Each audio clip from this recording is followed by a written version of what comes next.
was a quiet Monday morning, August 13th, 2018, in Frederick, Colorado.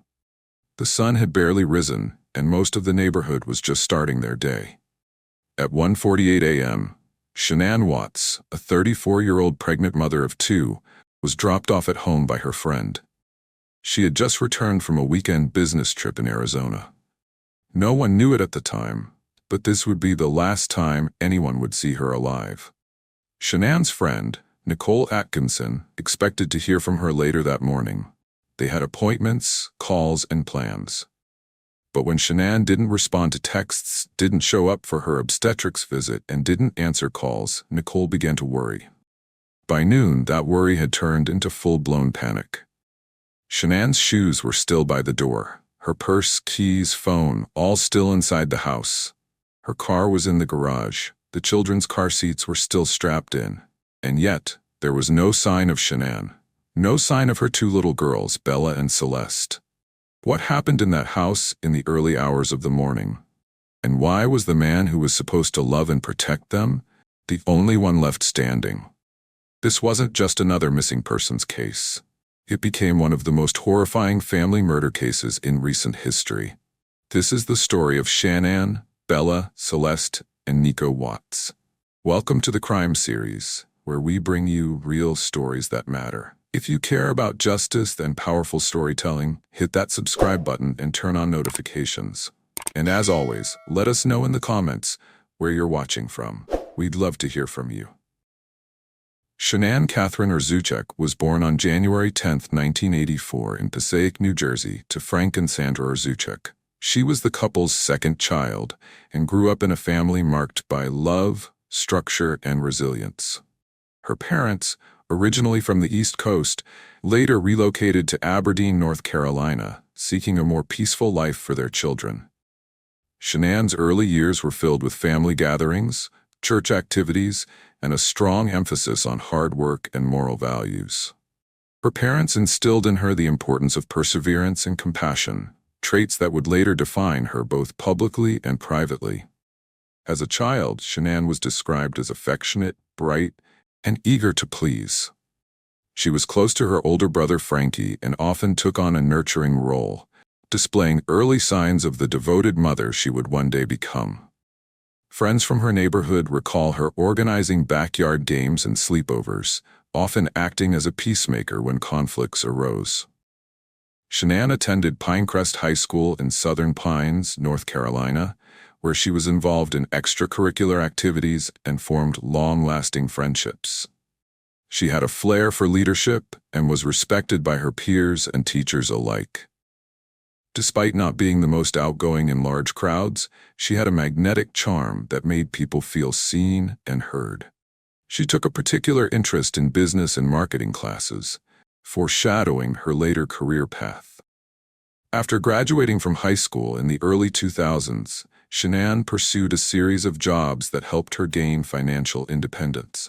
She worked in retail and at a call center, developing her communication skills and growing more confident in her abilities. It was during these years that Shanann was diagnosed with lupus, an autoimmune disease that can cause widespread inflammation, chronic fatigue, and joint pain. The diagnosis was a turning point. Lupus changed Shanann's life, but not her spirit. Rather than succumb to the limitations imposed by her illness, she adapted. She began researching health routines, dietary changes, and mental resilience techniques. Her commitment to overcoming the odds led her to become an advocate for others with chronic illnesses. Determined not to be defined by her diagnosis, Shanann made one of the boldest moves of her life. She purchased her own home in Gaston County, North Carolina. For a single woman in her early 20s battling a serious health condition, it was an extraordinary achievement. She was proud of her home, often calling it her sanctuary. This milestone marked the beginning of a new chapter, one of independence, strength, and rebuilding. It was around this time, during her journey of self-discovery and healing, that Shanann received a Facebook friend request from a man named Chris Watts. Though she nearly declined it, thinking it was random or insignificant, something nudged her to accept. Shanann eventually joined Lavelle, a health and wellness company, where she promoted Thrive, a line of nutritional supplements. The job was more than income. It became her platform for inspiration. Shanann was a natural at online marketing, blending authenticity with optimism. She shared daily motivational posts, testimonials, and video diaries about her health journey and family life. Her presence attracted thousands of followers who found encouragement in her resilience. Christopher Lee Watts was born on May 16, 1985, in Spring Lake, North Carolina, to Ronnie and Cindy Watts. The family soon moved to Fayetteville, where Chris spent most of his childhood. From a young age, he was described as calm, shy, and well-behaved. His parents, particularly his mother Cindy, were closely involved in his life. Though the family projected a sense of discipline and structure, those close to them noted subtle strains between Chris and his parents that would later intensify, especially after his marriage. Chris attended Pine Forest High School in Fayetteville. He was not a standout student, academically or socially, but he maintained decent grades and stayed out of trouble. He had a strong interest in cars and mechanics, which led him to participate in auto tech programs during high school. He also briefly played on the school's football team, though he wasn't particularly athletic or outgoing. After high school, Chris pursued his passion for automotive technology by enrolling at the NASCAR Technical Institute in Mooresville, North Carolina. The institute provided specialized training in automotive diagnostics, repair, and high-performance vehicle systems. Chris thrived in this hands-on environment, earning certifications that qualified him for mechanical and technical roles in the automotive and oil industries. Following graduation, Chris worked in several jobs across the Southeast before securing a stable position with Anadarko Petroleum in Colorado. At Anadarko, he was employed as an operator responsible for overseeing oil and gas field equipment, conducting routine maintenance, and responding to technical issues on site. The role paid well and provided a steady schedule, typically allowing him to return home by the evening. Colleagues at Anadarko described Chris as dependable and methodical. He showed up on time, completed tasks sufficiently, and avoided workplace drama. However, he wasn't someone who formed close friendships or engaged in much small talk. In 2010, after encountering Shanann Erzuchek through a mutual connection on Facebook, Chris and Shanann's connection blossomed quickly. As their relationship progressed, Chris adopted more of Shanann's social lifestyle, joining her in family events, supporting her health business, and appearing in her frequent online posts. But even as he adapted, those close to Shanann noted that Chris often seemed passive, reluctant to express strong opinions or emotions. What she saw as humility and patience may have masked a deeper emotional distance. After marrying on November 3, 2012, Chris and Shanann Watts set their sights on building a life together in Colorado. In early 2013, they moved to Frederick, a quiet, family-friendly suburb located about 30 miles north of Denver. They purchased a spacious 5-bedroom home at 2825 Saratoga Trail in a newly developed neighborhood. The house symbolized hope and renewal, a dream home that they believed would be the foundation of their future.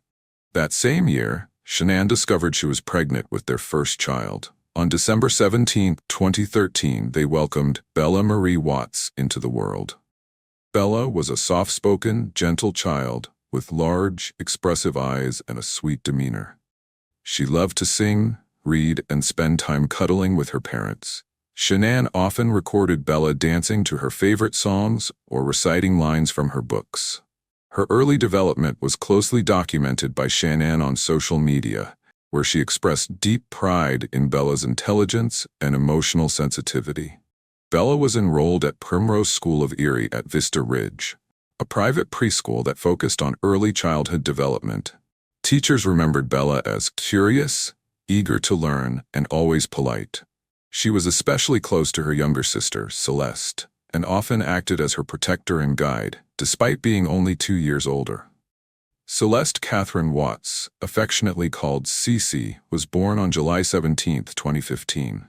In contrast to Bella's gentle nature, Cece was bold, energetic, and adventurous. She had a vibrant personality and was constantly in motion, running, climbing, and laughing. Her mischievous grin and sparkling eyes made her a favorite among family and friends. The girls shared a close bond. They played together every day, often dressing in matching outfits and giggling through bedtime stories. Shanann frequently posted videos of their sibling moments, Cece following Bella around the house, or the two of them decorating holiday cookies. Their laughter and connection were unmistakable. By 2018, Shanann was pregnant with their third child, a boy. They had chosen the name Nico Lee Watts. Shanann announced the pregnancy in June 2018 in a heartfelt video that she posted online. Shanann was ecstatic about Nico's arrival. She dreamed of a growing family and often posted updates about her pregnancy. But despite the outward display of happiness, the Watts family was under immense financial pressure. In 2015, they filed for bankruptcy, citing liabilities exceeding $400,000, mostly from credit card debt, student loans, medical bills, and an underwater mortgage. Shanann continued to build her Thrive business under Lavelle, traveling for conventions and online mentoring. Meanwhile, Chris's income as an operator at Anadarko Petroleum was reliable but limited.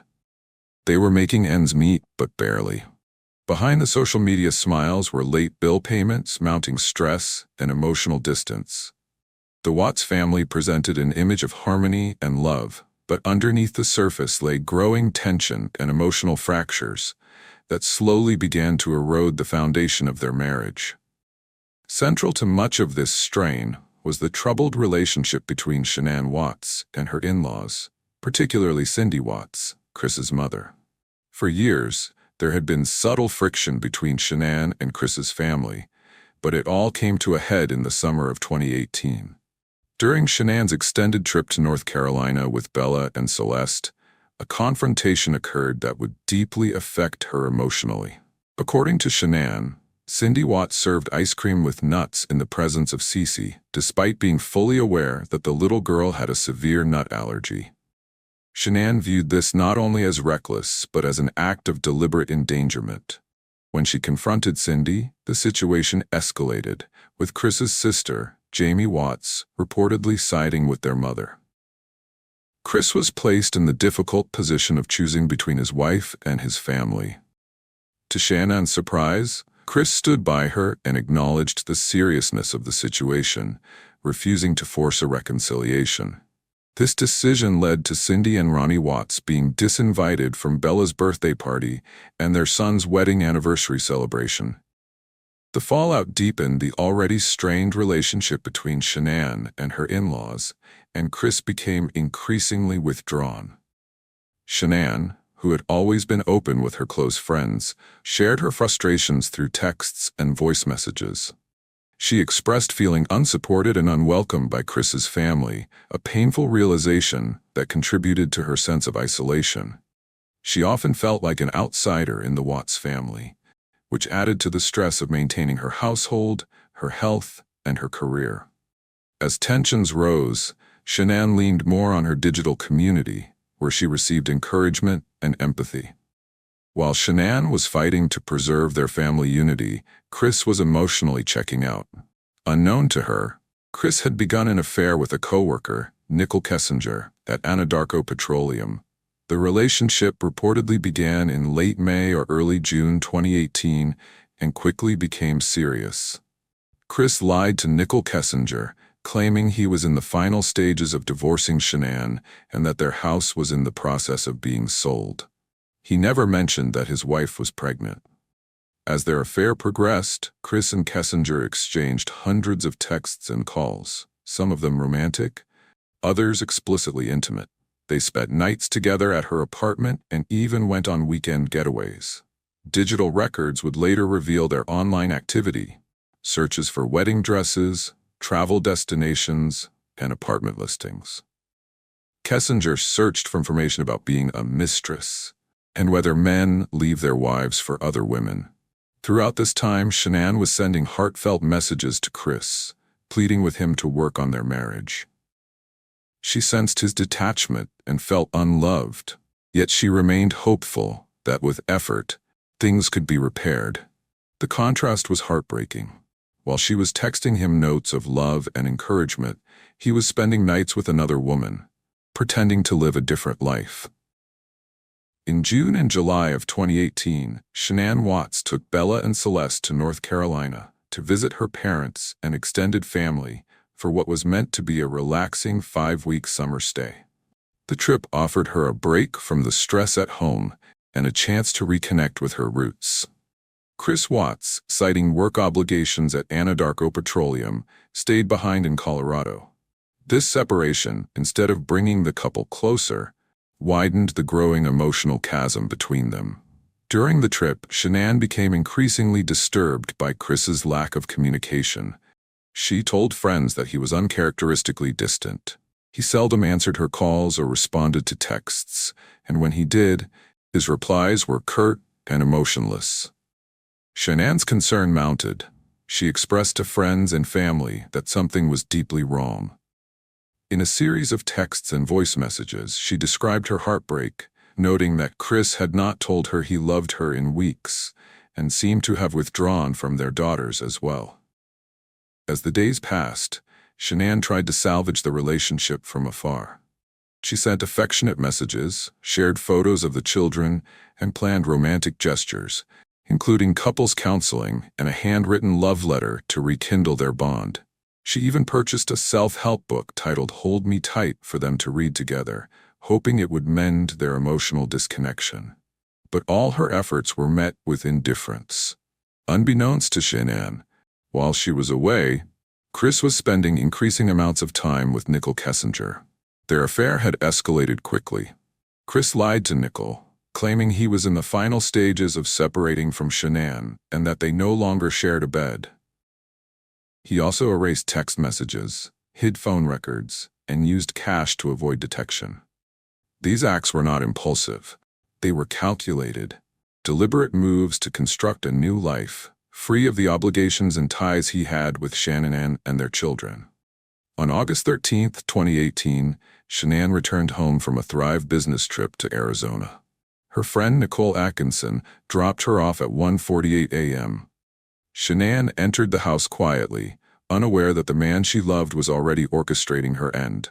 She walked into a home that no longer felt like hers, a home filled with silence, secrets, and impending betrayal.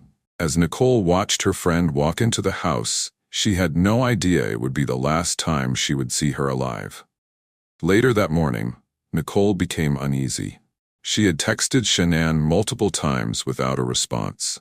What concerned her even more was Shanann's failure to show up for an important 10 a.m. obstetrics appointment, a checkup for her pregnancy that she had been looking forward to. It was unlike Shanann to ignore messages or miss medical visits. Nicole, sensing that something was wrong, continued to call and text, but silence persisted. By noon, her concern had turned into dread. At approximately 12:10 p.m., Nicole drove to the Watts residence for a welfare check. What she saw only intensified her alarm. Through the glass door, she could see Shanann's shoes, the ones she had worn to Arizona, lined up inside the entryway. The family's Lexus SUV was parked in the garage, and the children's car seats were still inside. If Shanann had gone somewhere with Bella and Celeste, she would have taken the car seats. Nicole knocked and rang the doorbell repeatedly but received no response. Still unable to reach Shanann and with the visual clues suggesting she hadn't left the house, Nicole contacted Chris at work. His response was strangely calm. He claimed Shanann had taken the girls to a friend's house for a playdate, yet he couldn't name the friend. Nicole challenged the story. How could she have left without her purse or car, or the girls' EpiPens? Frustrated and increasingly fearful, Nicole called the Frederick Police Department to report her friend missing.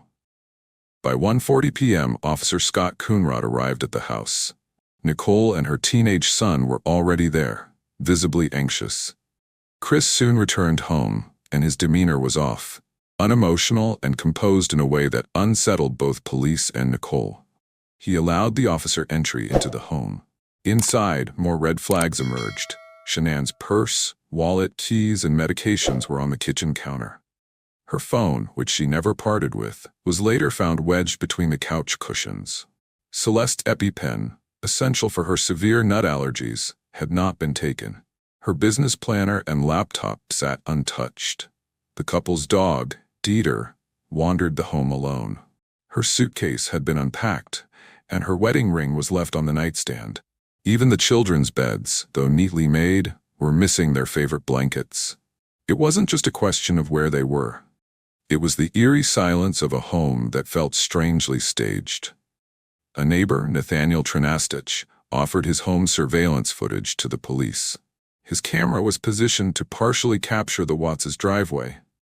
When the footage was reviewed, it showed Chris at around 5:27 a.m. that same morning, backing his work truck up to the garage. Over the course of several minutes, he was seen making multiple trips back and forth between the house and the truck. Because of the angle, the camera didn't show exactly what he was loading, but the activity was unusual for someone supposedly preparing for work.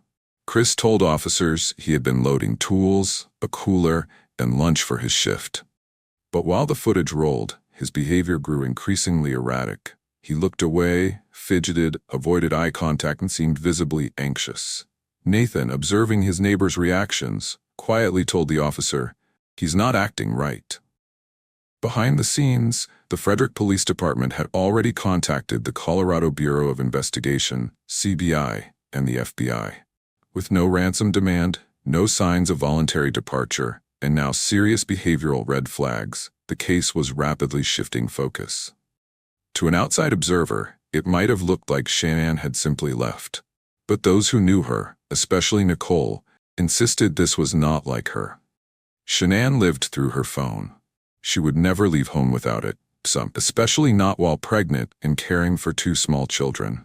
By that evening, Shanann Watts and her daughters, Bella and Celeste, were officially declared missing. The Colorado Bureau of Investigation, CBI, and the FBI joined the search within 24 hours. A missing and endangered alert was issued statewide. What began as a welfare check was now turning into something else entirely.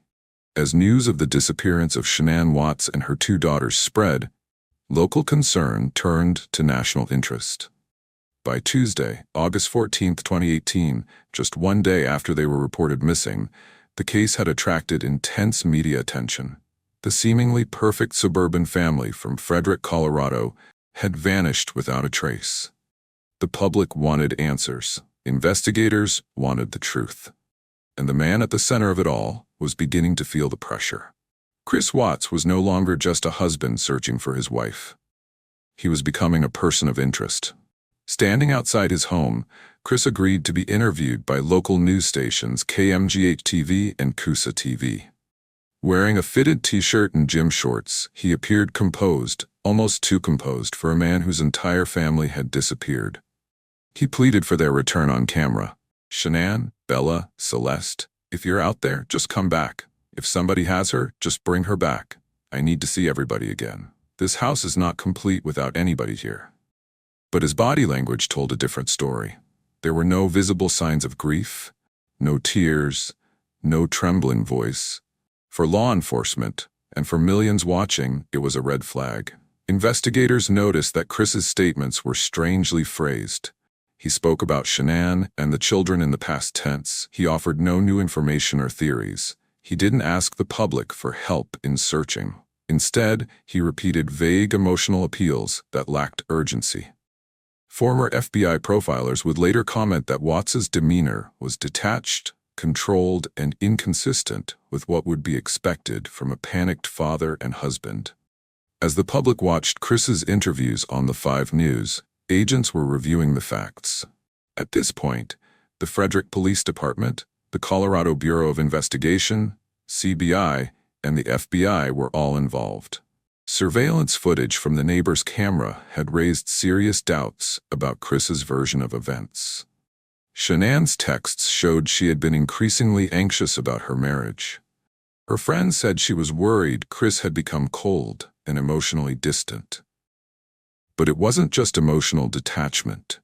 Investigators had retrieved Shannan's phone from the house and began analyzing her recent messages. They discovered she had confided in several friends that she believed Chris was having an affair. She had written that he no longer touched her, no longer said, "I love you," and had stopped showing affection toward their children. She told one friend, "He kissed me once in 5 weeks." Chris's phone and digital activity were also being quietly investigated. His recent search history and text messages revealed secret communications with a co-worker at Anadarko Petroleum, a woman he was romantically involved with. This affair had never been mentioned during his police interviews. He had lied. The walls were closing in. After Chris's emotional detachment and strange behavior on television, the Frederick Police Department, Colorado Bureau of Investigation, CBI, and FBI coordinated a new approach. Get Chris alone in a room. Keep the cameras off. Let him talk. They invited him to the CBI field office for a formal sit-down. He agreed without hesitation. In the interview room, Chris was met by FBI Special Agent Graham Coder, a calm, methodical presence who specialized in behavioral analysis. Chris was not under arrest. The tone was relaxed, almost conversational. But the questions were razor-sharp. Coder began with the basics. What happened on Monday morning? Chris claimed he woke around 4 a.m. to get ready for work. According to him, Shanann had been in bed when he got up, but the two had a very emotional conversation about separating and selling the house. He described it as a sad but civil discussion. He said Shanann was planning to take the kids to a friend's house later that day. When Coder pressed for specifics, who was the friend? Did she say where she was going? Chris didn't have clear answers. He insisted she left voluntarily, but he didn't know how or with whom. Chris also described loading his tools into his work truck that morning, backing it into the driveway before leaving. Surveillance footage from the neighbor's security camera confirmed that he had made multiple trips back and forth to the garage, something investigators now knew, and something Chris vaguely attributed to loading coolers, tools, and lunch. Throughout the interview, Coder gently began probing inconsistencies. If Shanann left with the children, why didn't she take the car? Why did she leave behind her medications, her phone, her purse, the girls' car seats? Why hadn't she contacted anyone? Not family, not friends. Chris offered little insight.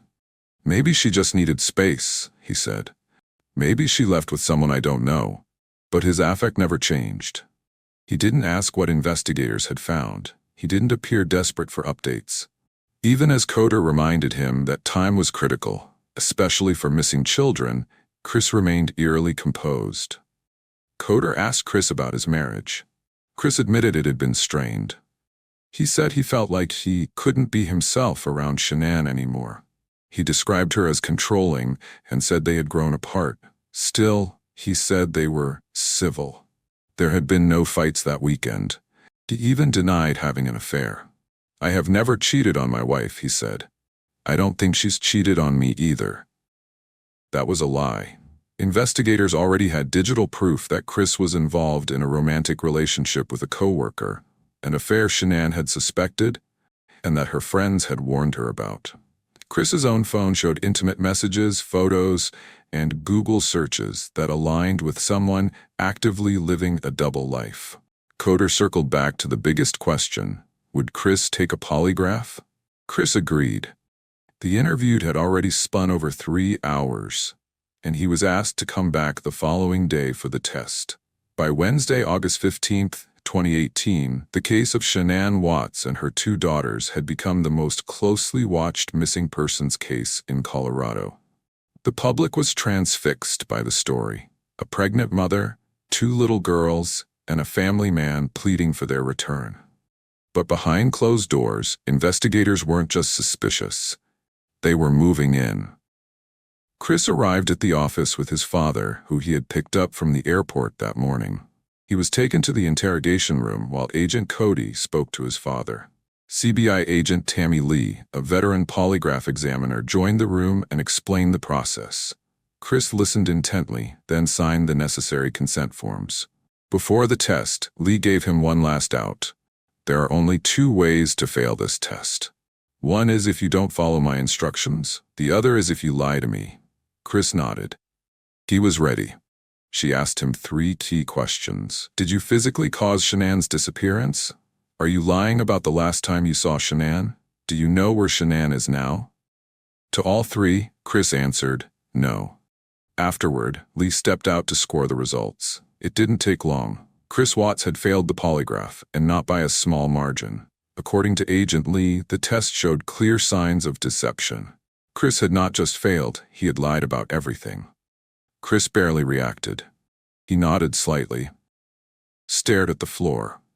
But the weight of the moment was obvious. His calm veneer was beginning to fracture. Agent Graham Coder returned to the room and sat directly across from Chris. The friendliness was gone. The tone had shifted. We can't pretend anymore, Coder said. We're at a critical point. We need to find your girls. We need to find Shanann. Chris leaned forward. His voice was low. I didn't hurt them. But Coder wasn't letting go. Your answers weren't honest. The test doesn't lie. You know what happened. And if you care about your family at all, this is the moment to be truthful. Chris didn't deny the results. He didn't argue, but he didn't confess either. He shifted, deflected. He repeated the same phrases. I didn't hurt her. I didn't do anything to the kids. Tammy Lee tried another tactic. She asked if maybe Shanann had done something to the girls, and he had reacted. Maybe he'd come home and found something terrible and covered it up. Chris didn't confirm it, but he didn't deny it either. He remained quiet for long stretches. He rubbed his hands. His foot tapped under the table. He glanced toward the door. I want to talk to my dad, he finally said. If you found this story compelling and appreciate the way we bring real-life cases to you, hit that subscribe button and turn on notifications so you never miss an update. Your support helps us continue to uncover the truth and share these important stories. Like, share, and let us know your thoughts in the comments below. Let's keep the conversation going. This was a critical moment and a risk. Chris asked to speak with his father, Ronnie Watts, who had flown in from North Carolina to support his son. Ronnie had been waiting in another room. Up until now, he believed his son was innocent. Detectives had a decision to make. Should they allow the meeting? What if Ronnie advised Chris to stop talking? What if he encouraged him to get a lawyer? After a brief discussion, Agent Coder and Tammy Lee agreed. Let him talk to his father, but let it happen in the same room on camera. Chris sat alone for a few minutes. Then Ronnie Watts entered the room. The reunion was quiet, solemn. Chris kept his head down. His father sat beside him, gently asking, "What's going on?" Chris began to speak, softly, hesitantly. She hurt them. Ronnie looked confused. What do you mean? Chris continued. I walked in, and she was hurting them. I freaked out. It was the first partial confession. Chris was suggesting that Shanann had unalived their daughters, and he had retaliated, strangling her in a blind rage. It was a story that shifted blame to someone who could no longer defend herself. But it was also the first crack in the wall of lies. Outside the room, investigators watched the conversation unfold live. They knew Shanann's character. They had already read her messages, seen her parenting, and interviewed her closest friends. Nothing in her life or behavior supported what Chris was claiming. Still, it was enough. It was something.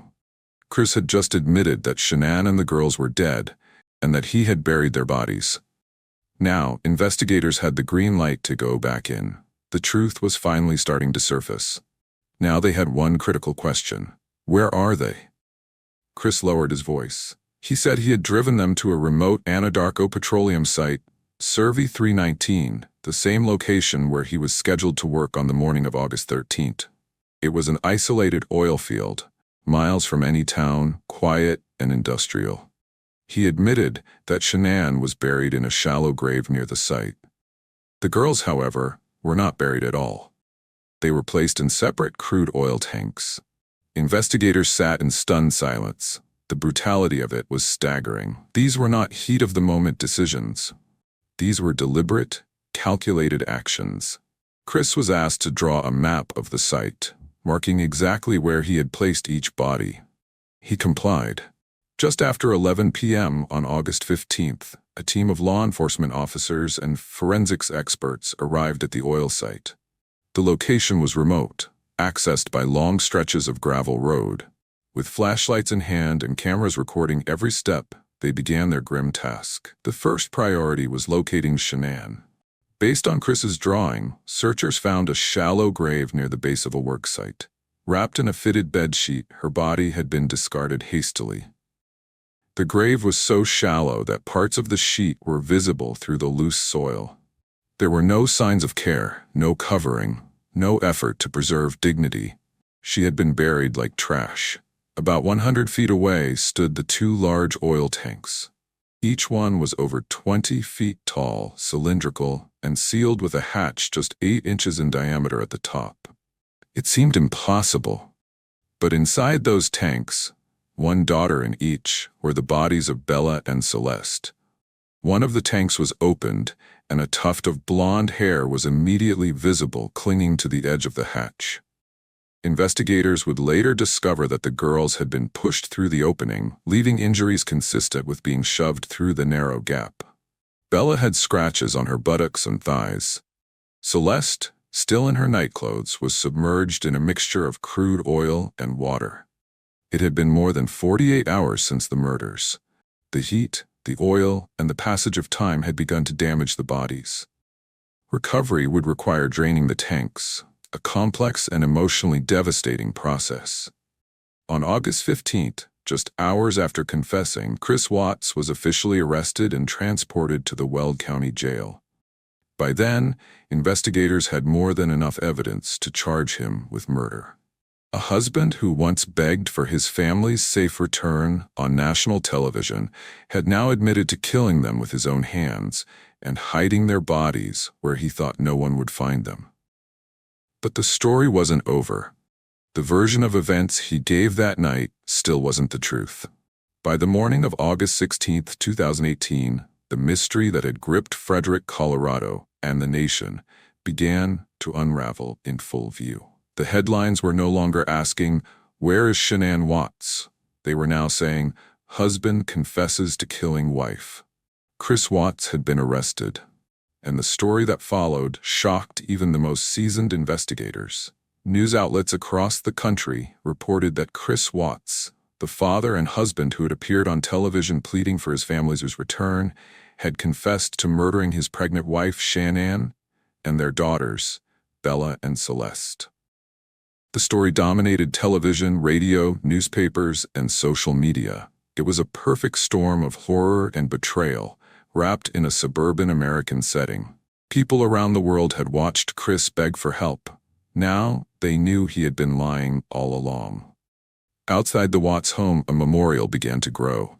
Neighbors placed stuffed animals, candles, and flowers along the sidewalk. Balloons were tied to the mailbox. Photos of Bella and Cece appeared beneath a tree on the lawn. Some neighbors wept. Others stared in disbelief. Many had seen Chris out front just days earlier, talking calmly to police. Now, those same neighbors were coming to terms with the fact that a triple homicide had occurred behind those walls. The Rzucek family, Shanann's parents, Frank and Sandra, and her brother Frankie, were devastated. They had been holding out hope that Shanann had gone somewhere with the kids to cool off. Hope that there had been a misunderstanding. That maybe Chris was confused. That maybe there was still a chance. But now they knew. In a public statement, they said they were heartbroken beyond measure. Frank Rzucek Sr. called Shanann a devoted mother who loved her children fiercely. He emphasized that she would never hurt her daughters, directly addressing the false narrative Chris had initially tried to spin in his confession. "My daughter and grandchildren were murdered by a heartless monster. They were not just murdered, they were discarded." The family soon became the center of attention, not by choice, but by necessity. They felt compelled to defend Shanann's memory as rumors spread and online speculation intensified. With Chris behind bars, the question now shifted from who to why. Why would a seemingly stable husband murder his pregnant wife and 2 innocent children? What would drive a man who appeared mild-mannered to commit such a violent, premeditated act? Investigators already had their suspicions. The discovery of Chris's extramarital affair, his sudden behavior changes, and financial struggles all painted a motive far darker than momentary rage. But so far, he hadn't admitted to killing the girls, not directly.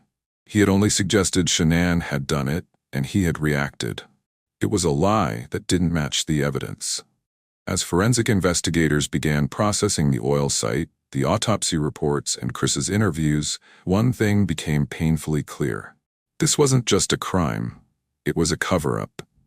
And Chris Watts hadn't told the truth. Not yet. By late August 2018, the world knew Chris Watts had killed his family.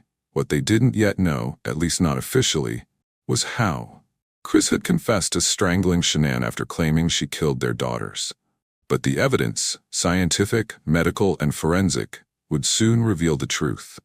And it wasn't the story Chris tried to tell. On August 21st, the Weld County District Attorney's Office formally charged Chris Watts with 9 felony counts. 5 counts of first-degree murder, 2 each for Bella and Celeste under Colorado's Special Protection for Children. 1 count of unlawful termination of a pregnancy for the death of unborn baby Nico. 3 counts of tampering with a deceased human body. Each count reflected the calculated and methodical nature of the crime. By the time charges were filed, the full scale of the murders had become clear. Chris had not only killed his pregnant wife and daughters, he had done so in cold blood, lied about it repeatedly, and discarded their bodies in a way that suggested planning, not panic.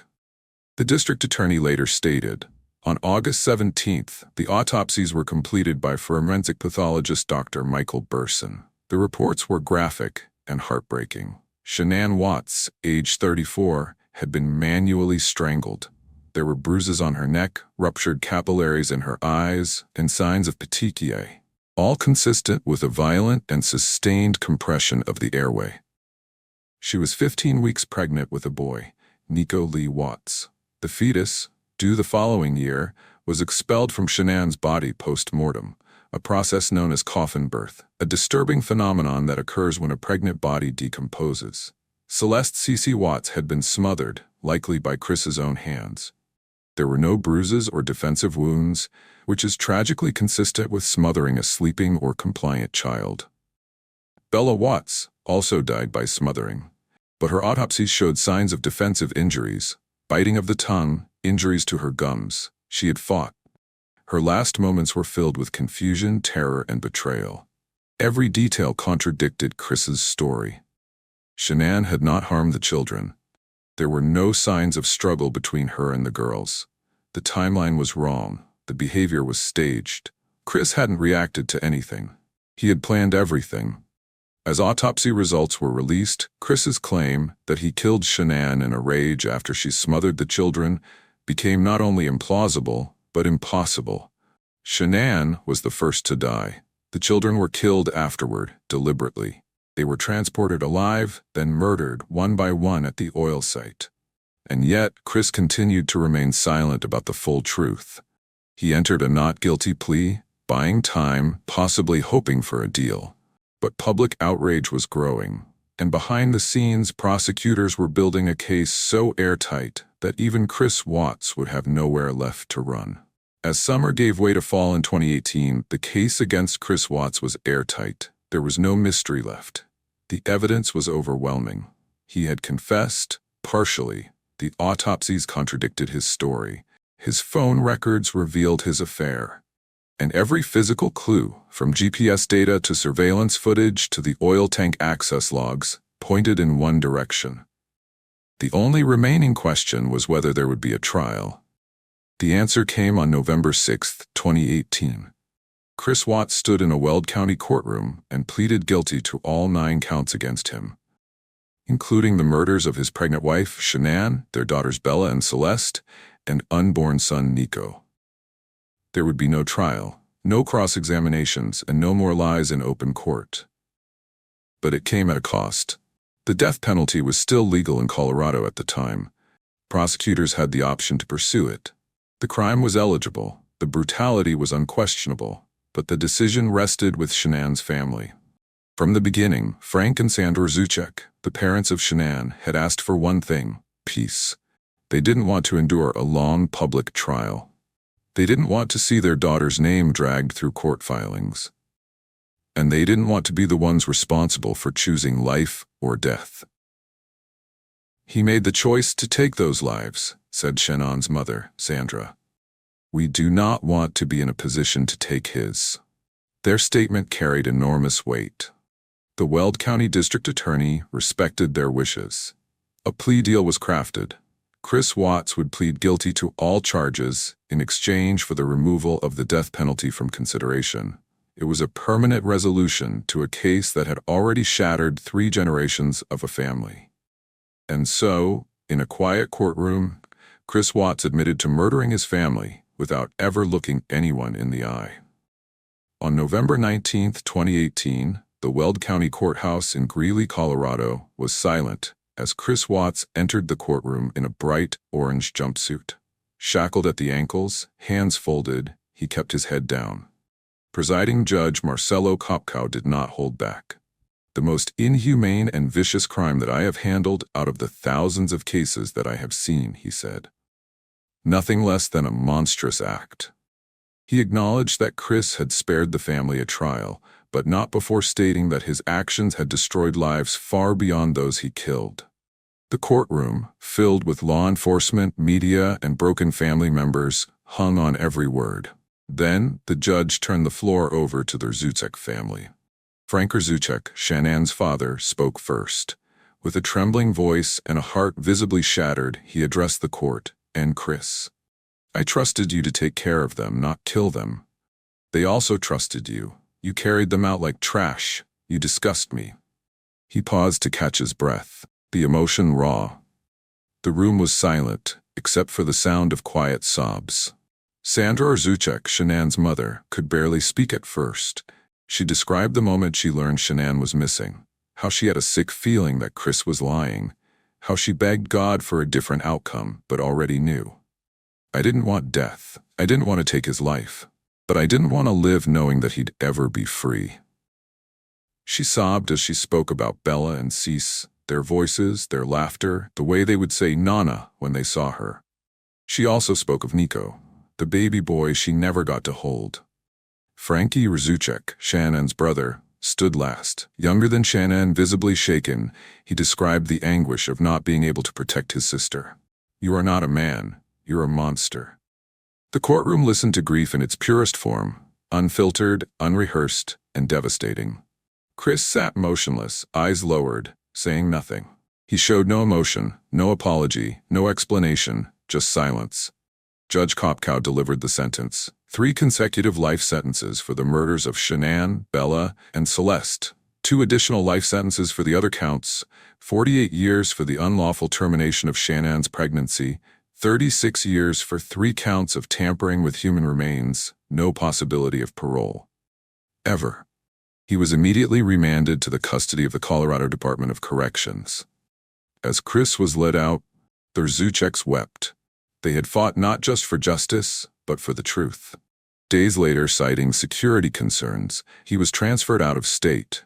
His new home would be Dodge Correctional Institution, a maximum security prison in Waupun, Wisconsin, where he would spend the rest of his life. Watts was a target. Inmates who commit crimes against children are often in danger behind bars, and his case was infamous. The transfer was made quietly, but not secretly. Journalists tracked his relocation, and public interest remained high. At Dodge, Chris was placed in a cell by himself. Isolated, under close supervision. Chris Watts may have entered a maximum security prison, but his story didn't end at sentencing. What came next revealed just how much he had kept hidden, even from the people closest to him. In the months following his conviction, Chris began to open up, not publicly, but through carefully controlled interviews, letters to pen pals, and eventually another sit-down with investigators. What surfaced was a story far more disturbing than the one he told the court. In 2019, Inside Edition reported that Chris had begun corresponding with a pen pal from the outside. In those handwritten letters, Watts offered new and horrifying details about the murders. He admitted to planning Shannon's death weeks in advance. He confessed to giving her oxycodone, attempting to induce a miscarriage. He believed a childless life would make it easier to start over with his mistress. He also revealed a truth far worse than his courtroom confession. Shanann hadn't killed the girls. He had. On February 18, 2019, months after the sentencing, FBI Special Agent Graham Coder, CBI Agent Tammy Lee, and Frederick Police Detective Dave Baumhover traveled to Wisconsin to speak with Chris one last time. The case was closed, but they wanted the truth. Chris agreed to talk. What he told them was far more cold-blooded than what he had originally claimed. That morning, after Shanann came home from Arizona, they got into an argument in the bedroom. He told her he wanted a separation. She said, "You'll never see the kids again." Then, while she was lying in bed, he climbed on top of her and strangled her with both hands. Shanann fought back. She struggled and scratched at him, but it was over quickly. And then, Bella walked in. She saw what had happened. Chris told her that Mommy is sick. He began to clean up. Then Cece woke up too. Chris loaded Shanann's body into the back seat of his work truck. Then he put both girls in the truck with their mother's body and drove them to the oil site. He said they fell asleep during the drive, leaning on each other's shoulders. Once there, he smothered Celeste first while Bella watched. Then Bella asked, "Is the same thing going to happen to me as Cece?" She begged for her life. Chris smothered her too. Her last words, according to him, were, "Daddy, no." He placed each of them into separate crude oil tanks, then buried Shanann nearby in a shallow grave. He took off his work clothes, left the scene, and returned to work as if nothing had happened. The investigators sat in stunned silence. He had planned the entire thing. He hadn't snapped. He had staged the entire morning, rehearsed his lies, and manipulated the people around him, including his own father. This final confession left no ambiguity. Chris Watts had murdered his pregnant wife and 2 daughters in the most intimate, deliberate way imaginable. His prior narrative, that Shanann killed the children, was not just a lie. It was a cover for premeditated mass murder. And now, the full story was known. The confession was complete. The bodies had been recovered. The killer had been sentenced. But for Shannon's family, and for millions around the world following the case, the heartbreak had only just begun. The loss wasn't quiet or private. It played out in news cycles, press conferences, and viral internet posts. Shanann Rzutek Watts, her daughters Bella and Celeste, and unborn son Nico had become symbols of unimaginable tragedy. The Watts murders have since been studied by law enforcement, domestic violence experts, psychologists, and criminal profilers across the world. It has been called one of the clearest examples of family annihilation, a type of crime where a parent kills their entire family, usually to protect their reputation or escape financial or emotional burdens. What made Chris Watts different was how normal he seemed. No criminal record, no documented abuse, no prior threats. Just smiles in family photos and a calm voice on TV. He shattered the assumptions people held about who is capable of evil. The case exposed how emotional abuse and control can exist behind calm faces and quiet demeanors. How a partner can live in fear and confusion without even recognizing the danger. It also sparked global conversations about coercive control, toxic masculinity, and how systems can miss early red flags in seemingly nonviolent homes. If you found this story informative, impactful, or thought-provoking, please support our channel by hitting the like button, subscribing, and turning on notifications so you won't miss any of our future true crime documentaries. Your support helps us keep telling stories that matter. Thank you for watching.